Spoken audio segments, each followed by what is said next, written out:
Xerxes' army poured through it and emerged behind the Greeks.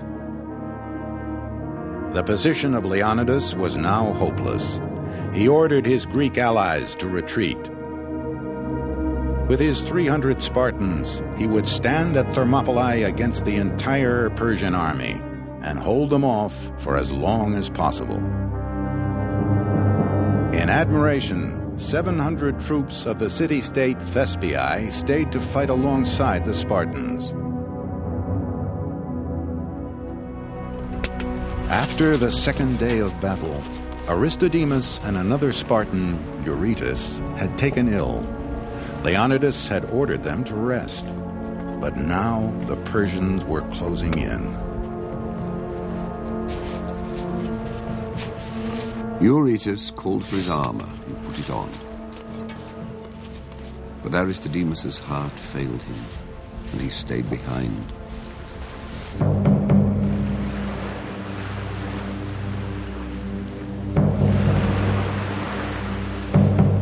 They now met their enemies outside the pass, and many of the barbarians were slain.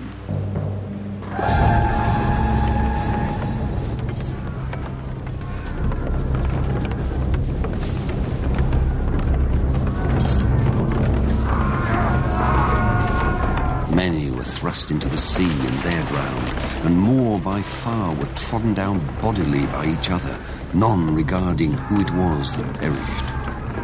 For inasmuch as the Greeks knew that they must die by the hands of those who came around the mountain, they put forth the very utmost of their strength against the barbarians in their recklessness and frenzy.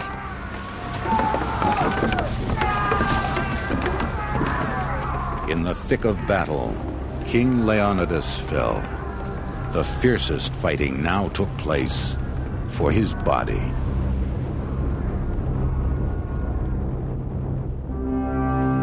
Their spears and their ranks at last broken, the Greeks withdrew to a hill for a final stand.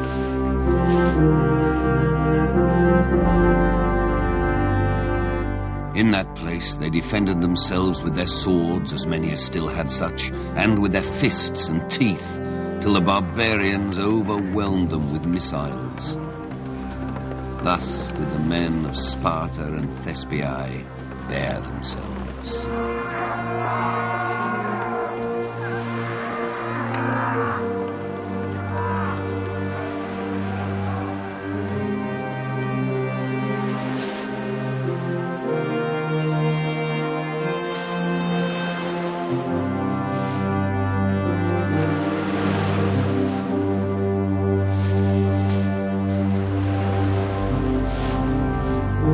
All but 2 of the Spartans lay slain.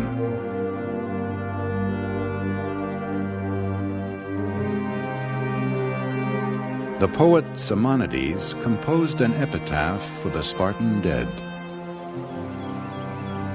O stranger, go tell the Spartans that here we lie, obedient to their laws.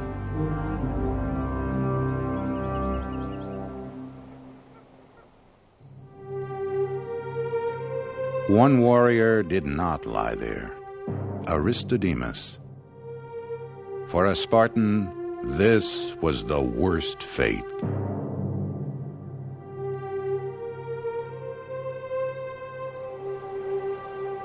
When Aristodemus returned to Sparta, he was dishonored.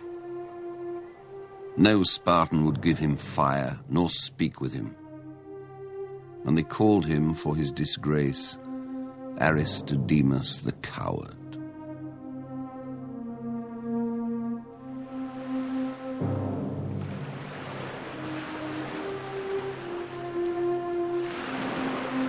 The time bought by the Spartans was well spent. When the Persians again met the Greeks in the great naval battle at Salamis, they were destroyed.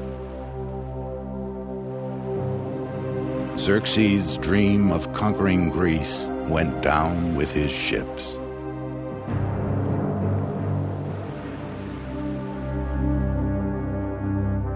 Aristodemus was a broken man.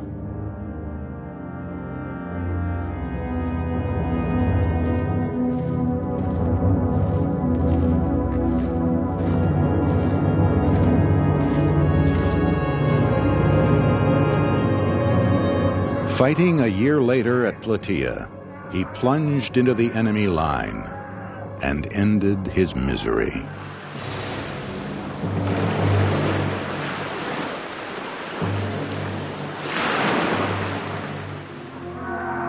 For the next century, Sparta was the most powerful state in all Greece.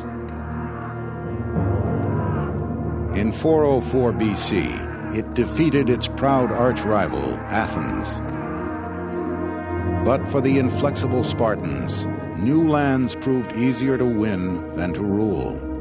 The state as armed camp, an idea that worked so well at home, failed abroad. By the 2nd century BC, Sparta was broken. The discipline that kept its soldiers from fleeing in panic also prevented wise retreat. Militant Sparta had made too many enemies and lost too many men. Sparta's great training system, the agoge, was reduced to spectacle.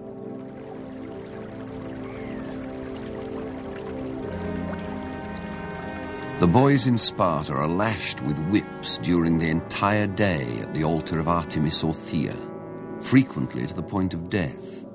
And they bravely endure this, cheerful and proud, vying for the supremacy as to which could endure being beaten for the longer time and the greater number of blows.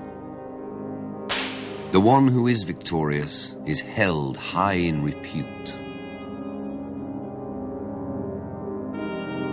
This was the legacy of the once proud Spartans.